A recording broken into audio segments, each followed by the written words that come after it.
പ്രിയക ദൈവത്തിന് മഹത്വം ഉണ്ടാകട്ടെ. അഭിമന്യ തിരുമേനി, ശേഷം കർത്താവിൽ പ്രിയ സ്നേഹിതരായ എല്ലാവരുമേ, ഈ മീറ്റിംഗ് ദീർഘമാകേണ്ട ആവശ്യമില്ല. ഇവിടെ പ്രസംഗിക്കേണ്ട ആളല്ല, എങ്കിലും 2-3 മിനിറ്റ് എനിക്ക് തന്നതിലും പ്രത്യേകമായിട്ടുള്ള സന്തോഷം. ആദ്യമായിട്ട് തന്നെ ഇതുപോലെയുള്ള ഒരു യോഗം സംഘടിപ്പിച്ചതിൻ്റെ പിന്നിൽ പ്രവർത്തിച്ചവരെ എല്ലാവരെയും ആർദ്രമായിട്ട് ഞാൻ അനുമോദിക്കുകയാണ്. കാരണം ഈ സഭയിൽ ആവശ്യമില്ലാത്ത ഒട്ടേറെ ആഘോഷങ്ങൾ സംഘടിപ്പിക്കുന്ന ഒരു സഭയാണ്. ഒരു മെത്രാപ്പോലീത്ത തന്നെ പറയുകയുണ്ടായി, ഒരു പള്ളിയിലെ ആഘോഷങ്ങളൊന്നും സംഘടിപ്പിക്കാൻ വകുപ്പ് കാണാനിപ്പോൾ ഒരു ബിരുദം പറഞ്ഞു കൊടുത്തു. ഈ പള്ളിയിലെ ധൂപക്കുറ്റി വാങ്ങിച്ചിട്ട് 50 വർഷമായി. അതുകൊണ്ട് സ്വന്തമായി ധൂപക്കുറ്റി ഉണ്ടായതിൻ്റെ 50ാം വാർഷികം കൊണ്ടാടാമെന്ന്. അപ്പോൾ ഇങ്ങനെയുള്ള ആഘോഷങ്ങൾ നടക്കുന്ന ഒരു സഭയിൽ പലതും ആവശ്യമില്ലാത്തതാണ്. പക്ഷെ ഇത് വളരെ ആവശ്യമുള്ള ഒരു യോഗമായിരുന്നു. വലിയ ആൾക്കൂട്ടമൊന്നും കൂടിയില്ലെങ്കിലും ഇത്രമാത്രമെങ്കിലും ആ പിതാവിനെ ആദരിപ്പാൻ ഇടയായതിന് പിന്നിൽ ദൈവത്തിൻ്റെ വലിയ നടത്തിപ്പുണ്ടായെന്ന് ഞാൻ വിചാരിക്കുകയാണ്. ഞാൻ ഓർക്കുന്നത് ഇപ്പം എന്നോട് പറഞ്ഞൊരു ദൈവനിയോഗമാണെന്നാണ്. കാരണം സൺഡേ സ്കൂളിൻ്റെ കരിക്കുലം പരിഷ്കരിച്ചപ്പോൾ ഉൾപ്പെടുത്തേണ്ട പിതാക്കന്മാരിൽ അൽവാരീസ് തിരുമേനിയെ ഉൾപ്പെടുത്തിയിരിക്കുകയും അതിൻ്റെ പാഠം എഴുതുവാനായിട്ട് എന്നെയാണ് നിയോഗിക്കുകയും ചെയ്തിരിക്കുന്നത്. ഞാൻ അദ്ദേഹത്തെക്കുറിച്ചുള്ള വായിച്ചുകൊണ്ടിരിക്കുകയും ആ പാഠം തയ്യാറാക്കുകയും ചെയ്യുന്ന സമയമാണ്. അതുകൊണ്ട് ഈ മീറ്റിങ്ങിൽ സംബന്ധിക്കുന്നതിലും പ്രത്യേകമായിട്ടുള്ള സന്തോഷമുണ്ട്. ഈ പിതാവിനെക്കുറിച്ച് ഓർക്കുമ്പോഴേ എൻ്റെ മനസ്സിൽ വരുന്ന പ്രധാനപ്പെട്ട ഒരു ചിന്ത, ഈ എല്ലാ പിതാക്കന്മാരെയും ഞാൻ അനാദരിച്ചുകൊണ്ട് പറയുന്നത് വിചാരിക്കുകയല്ല.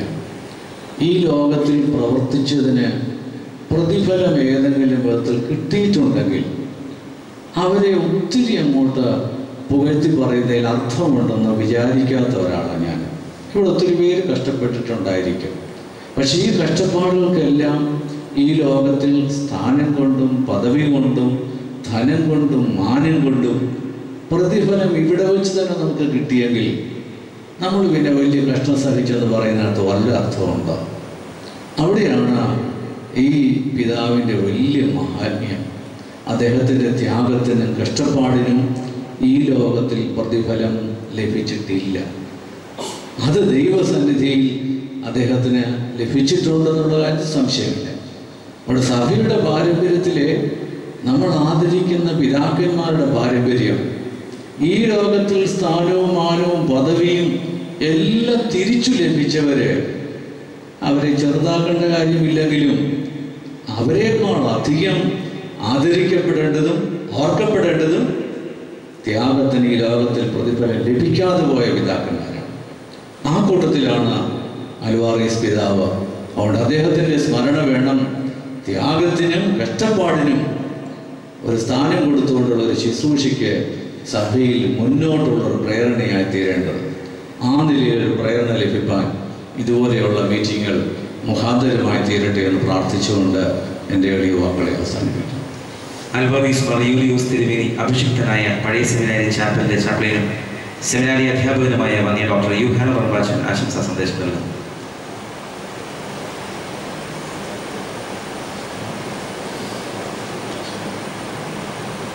ബർബാസ്രാസനത്തിൻ്റെ അധിപനായ അഭിവന്യ യൂലിയോസ് ഏലിയാസ് തിരുമേനി,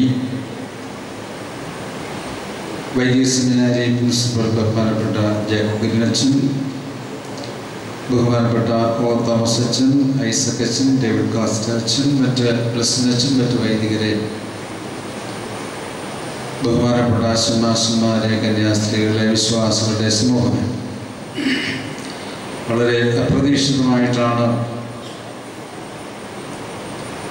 125 വർഷങ്ങൾക്ക് മുമ്പ് ഈ പഴയ സെമിനാരിയിൽ വെച്ച് അഭിഷിക്തനായ അൽവാരീസ് യൂലിയോസ് മെത്രാച്ചനെ ഓർക്കുവാനും അദ്ദേഹത്തിന് ആശംസകൾ അർപ്പിച്ചുകൊണ്ട് പ്രസംഗിക്കുവാനും അവസരം ലഭിച്ചിട്ടുള്ളത്.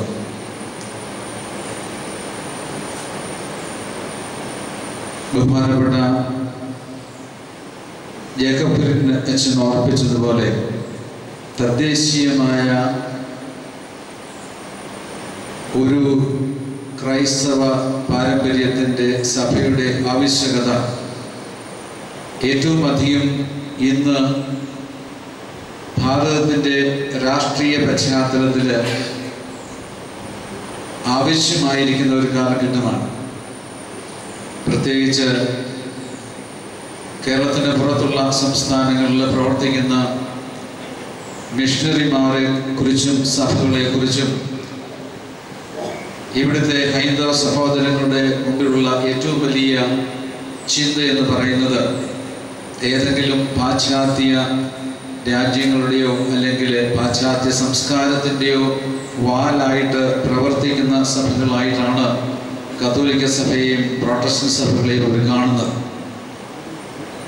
അതുകൊണ്ട് അവരുടെ പ്രവർത്തനങ്ങളെ നിയന്ത്രിക്കുവാനായിട്ട് എന്തെല്ലാം ചെയ്യാമോ എന്നുള്ള ഒരു ചിന്തയാണ് പുതുതായി വരുന്ന പ്രബലമാകുന്ന പുതിയ ഭരണകൂടത്തിൻ്റെ ചിന്താഗതി. ഇവിടെയാണ് തദ്ദേശീയമായ ഒരു ക്രൈസ്തവ പാരമ്പര്യത്തിൻ്റെയും പ്രവർത്തനത്തിൻ്റെയും പ്രാധാന്യം നമുക്ക് കാണുവാനായിട്ട് സാധിക്കുന്നത്. ഈ ഭാരതത്തിൽ ഇനിയും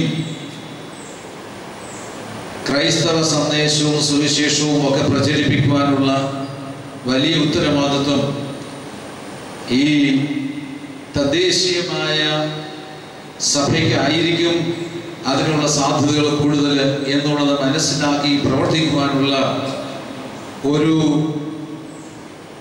ഉൾക്കാഴ്ച കൂടി ഈ അൽവാരീസ് മെത്രാച്ചനെ ഓർക്കുന്ന അവസരത്തിൽ സഭയ്ക്കുണ്ടാകണം എന്ന് ഞാൻ ചിന്തിച്ചു പോവുകയാണ്.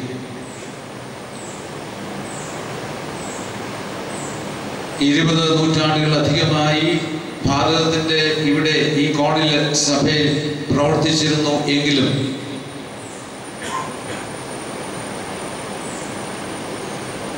പാശ്ചാത്യ രാഷ്ട്രങ്ങളുടെ അധിവേശത്തോടു കൂടിയാണ് ക്രൈസ്തവ സന്ദേശം ഭാരതത്തിൽ കൂടുതലായിട്ട് പ്രചരിക്കുവാൻ ഇടയായി. നമ്മുടെ ഒരു ബലഹീനതയും നമ്മുടെ ഉൾക്കാഴ്ചയുടെ കുറവുമാണ് എന്നുള്ളത് സമ്മതിച്ചേണ്ടതാണ്. പരിശുദ്ധനായ അൽവാരീസ് തിരുമേനി ഭാരതീയമായ ഈ സഭയിലേക്ക്, തദ്ദേശീയമായ സഭയിലേക്ക് കടന്ന് വന്നിട്ട് അദ്ദേഹത്തിന്റെ പ്രവർത്തനങ്ങള് ഒരുപക്ഷെ അദ്ദേഹം പ്രതീക്ഷിച്ചതുപോലെ മുമ്പോട്ട് പോകാൻ സാധിക്കാതിരുന്നതും നമ്മുടെ സഭയുടെ ഒരു ബലഹീനതയാണ്.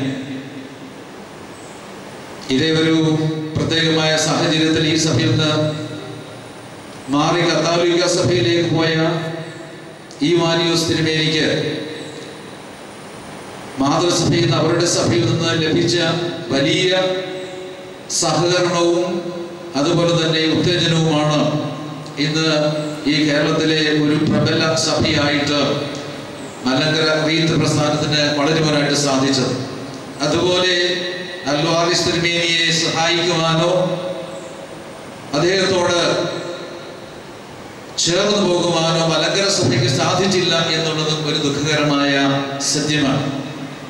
ഈ വൈകിക വേളയിലെങ്കിലും ഈ പിതാവിൻ്റെ ത്യാഗവും സമർപ്പണവും ഈ വലിയ പ്രതിസന്ധികളുടെ മധ്യത്തിലും പിടിച്ചു നിൽക്കുവാനായിട്ട് തക്കവണ്ണം ദൈവത്തിൽ ആശ്രയിച്ച് മുമ്പോട്ട് പോയ ആ പിതാവിനെ നമ്മൾ സ്മരിക്കുകയും വേണ്ട തരത്തിലുള്ള സ്ഥാനമാനങ്ങൾ അദ്ദേഹത്തിന് നൽകുകയും ചെയ്യേണ്ടത് നമ്മുടെ കടമയാണ്.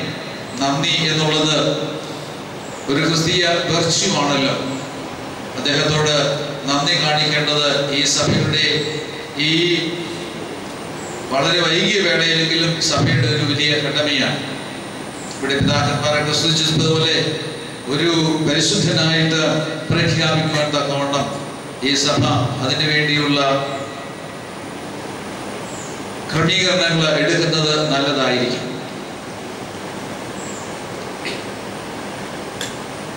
ഈ പിതാവിന്റെ ഓർമ്മയ്ക്ക് മുമ്പിൽ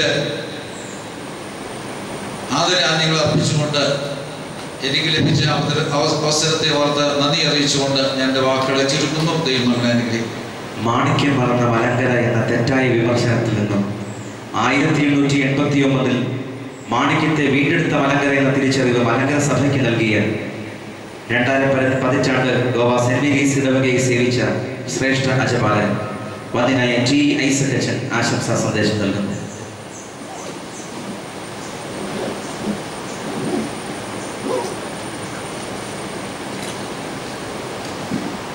അഭിമന്യ തിരുമേനി, ബഹുമാനപ്പെട്ട ജേക്കബ് പ്രിയനച്ചൻ, ആദരണീയനായ യുഹാനോ റംബാച്ചൻ, ബഹുമാന്യരായ മറ്റ് വൈദിക ശ്രേഷ്ഠരെ, പ്രിയപ്പെട്ട ഷമ്മാശന്മാരെ, പ്രിയ സഹോദരി സഹോദരങ്ങളെ, ആദ്യമായിട്ട് തന്നെ ഇന്ന് ഇവിടെ സന്നിഹിതനായിരിക്കേണ്ടതായ ബോംബെ ഭദ്രാസനത്തിൻ്റെ അഭിമന്യ കൂർലോസ് തിരുമേനി എന്നെ ഏൽപ്പിച്ച കർത്തവ്യം ഞാൻ നിർവഹിക്കട്ടെ. തിരുമേനി ഇന്നലെയെങ്കിലും വെല്ലൂർ ഹോസ്പിറ്റലിൽ നിന്ന് ഡിസ്ചാർജ് ആകും എന്ന് പ്രതീക്ഷിച്ചിരുന്നു. എന്നാൽ ഇന്നലെ ഫോൺ ചെയ്തപ്പോൾ ഒരുപക്ഷെ ഇന്നായിരിക്കും അത് ഉണ്ടാവുക എന്ന് പറഞ്ഞു. തിരുമേനിയോട് പ്രത്യേകം ആവശ്യപ്പെട്ടു, അച്ഛനോടെ പോകുമ്പോൾ എൻ്റെ പ്രത്യേകമായ ആശംസകൾ ആ യോഗത്തെ അറിയിക്കണമെന്ന് ആ കർത്തവ്യം ഞാൻ നിർവഹിക്കുന്നു. ഇന്ന് ഇവിടെ നിൽക്കുമ്പോൾ വളരെ സന്തോഷം നൽകുന്ന രണ്ട് സംഗതികൾ ആണുള്ളത്. അൽവാരീസ് തിരുമേനിയുടെ ആദ്യത്തെ ശ്രാദ്ധ പെരുന്നാൾ ഗോവായിൽ നടത്തുമ്പോൾ 22 ആളുകളാണ് അന്ന് അതിൽ സംബന്ധിച്ചിരുന്നത്. ഭൂലോകത്ത് മറ്റാരെങ്കിലും ആ കാര്യം അറിഞ്ഞിരുന്നു എന്ന് എനിക്കറിയാൻ പാടില്ല. എന്നാൽ ഇന്ന് അത് വിപുലമായി ഗോവായിൽ തന്നെ അനേകായിരങ്ങൾ അദ്ദേഹത്തിൻ്റെ ഓർമ്മയിൽ പെരുന്നാളിൽ സംബന്ധിക്കുന്നു. ബോംബെ ഭദ്രാസനാടിസ്ഥാനത്തിൽ ബോംബെ ഭദ്രാസന ഹെഡ്ക്വാർട്ടേഴ്സിൽ എല്ലാ വർഷവും പ്രത്യേകമായി ഓർമ്മ പെരുന്നാൾ ആചരിക്കുന്നു. കൂടാതെ മലങ്കര സഭയിലെ മിക്കവാറും എല്ലാ ദേവാലയങ്ങളിലും അമേരിക്ക, ഗൾഫ് രാജ്യങ്ങൾ മുതലായ ഇടങ്ങളിൽ പോലുമുള്ള ഇടവകളിലും ആ പിതാവിനെ ഓർക്കുന്നു എന്നുള്ളത് സന്തോഷത്തോടെ ഓർക്കുകയും അതിനെ ദൈവത്തെ സ്തുതിക്കുകയും ചെയ്യുന്നു. രണ്ടാമത്തെ കാര്യം, 1967 അന്നത്തെ ഭാഗ്യകേരള മദ്രാസ് മെത്രാപ്പൊലീത്തായിരുന്ന മാത്യൂസ് മാർ അത്താനേഷ്യസ് തിരുമേനി, പിന്നീട് പരിശുദ്ധ ബസേലിയോസ് മാർ തോമാ മാത്യൂസ് പ്രഥമൻ ബാവ തിരുമേനി ആദ്യമായി ഗോവ സന്ദർശിക്കുകയും അന്ന് സെന്റ് അനീസ് പള്ളിയിൽ ദൈവനിയോഗത്താൽ വിശുദ്ധ കുർബാന അർപ്പിക്കുവാനിടയാവുകയും ചെയ്തു. പറയാൻ കാരണം മറ്റ് പല പള്ളികളിലുമായിരുന്നു കത്തോലിക്ക സഭയിൽപ്പെടാത്ത മറ്റു ആളുകൾക്ക് സർവീസ് നടത്തുവാനായിട്ടുള്ള സൗകര്യം നൽകിയിരുന്നത്. എന്നാൽ എന്തോ പ്രത്യേക കാരണത്താൽ സെന്റ് അനീസ് പള്ളിയിലാണ് അന്ന് കുർബാന അർപ്പിക്കുവാനിടയായത്. തിരുമേനി വിശുദ്ധ കുർബാനാനന്തരം സെന്റ് അനീസ് പള്ളി വികാരിയായിരുന്ന വന്യവയോധിനായ കത്തോലിക്ക അച്ഛൻ്റെ ക്ഷണമനുസരിച്ച് അദ്ദേഹത്തിൻ്റെ പാസനയിൽ കയറി അവിടെ ഇരുന്ന് സംസാരിക്കുമ്പോൾ തിരുമേനി പറഞ്ഞു, ഞങ്ങളുടെ സഭയിലേക്ക് ചേർന്ന ഒരു വൈദികനുണ്ടായിരുന്നു, പിന്നീട് അദ്ദേഹം ഞങ്ങളുടെ മെത്രാപ്പൊലീത്തായി, ബിഷപ്പ് അൽവാരീസ് മാർ ജൂലിയോസ്. ഈ വന്യവയോധികനാണ് ആ പള്ളിയോട് ചേർന്നതായ മുനിസിപ്പൽ സെമിനറിയിൽ കത്തോലിക്ക സഭയിൽ നിന്നും മുടക്കപ്പെട്ടവർക്ക് വേണ്ടി വേർതിരിക്കപ്പെടുന്ന സ്ഥാനത്ത് അടക്കപ്പെട്ടിരിക്കുന്നതായ ആ കബറിടം അഭിമന്യ തിരുമേനിയെ കാണിച്ചു കൊടുക്കുകയും അതിനുശേഷം ഒരു കാര്യം ആവശ്യപ്പെട്ടു, ഇവിടെ പരസ്യമായി യാതൊരു ആരാധനയും നടത്തുവാൻ പാടില്ല.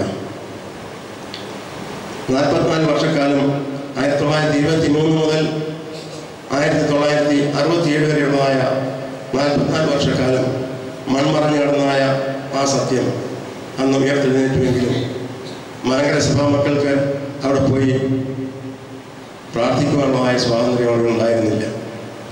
പിന്നീടുള്ളതായ വർഷങ്ങളിൽ ഓർമ്മ പെരുന്നാൾ നടത്തുന്ന ദിവസത്തിൽ വൈദികനും ഒരു ശുശ്രൂഷക്കാരനും മാത്രമായി പോയി ആ കബറിങ്ങൾ ധൂപം വയ്ക്കുമായിരുന്നു.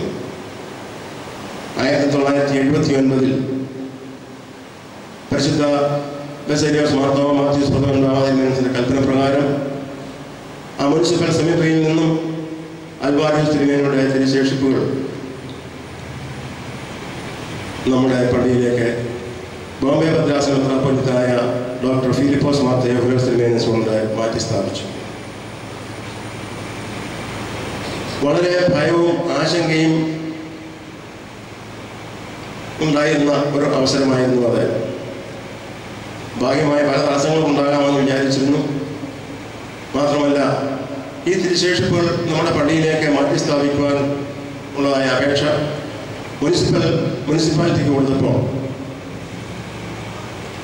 ടെക്നിക്കൽ സെക്ഷൻ്റെ ചുമതല വഹിക്കുന്നയാൾ ഹിന്ദുവായ ഒരു ചീഫ് എഞ്ചിനീയറായിരുന്നു. അദ്ദേഹം ചോദിച്ചു, നിങ്ങൾ കേരളത്തുകാരനല്ലേ? ഈ ഫാദർ ഇദ്ദേഹം ഗോവക്കാരനാണല്ലോ, നിങ്ങൾക്ക് എങ്ങനെയാണ് ഇത് അവകാശപ്പെടുവാൻ സാധിക്കുന്നത്? അതുകൊണ്ട് ഈ കബർ പണിയുവാനായി സ്ഥലം വാങ്ങിച്ച ആളുകളുടെ അനുവാദം അല്ലെങ്കിൽ ഇന്ന് അവശേഷിക്കുന്ന അവരുടെ പിന്തലാമാക്കാരുടെ അനുവാദം ഉണ്ടെങ്കിൽ മാത്രമേ അത് തരുവാൻ സാധിക്കുകയുള്ളൂ എന്ന്. എന്നാൽ ദൈവത്തിൻ്റെ വലിയ നിയോഗത്താൽ അന്നത്തെ മുനിസിപ്പൽ മേയറായിരുന്ന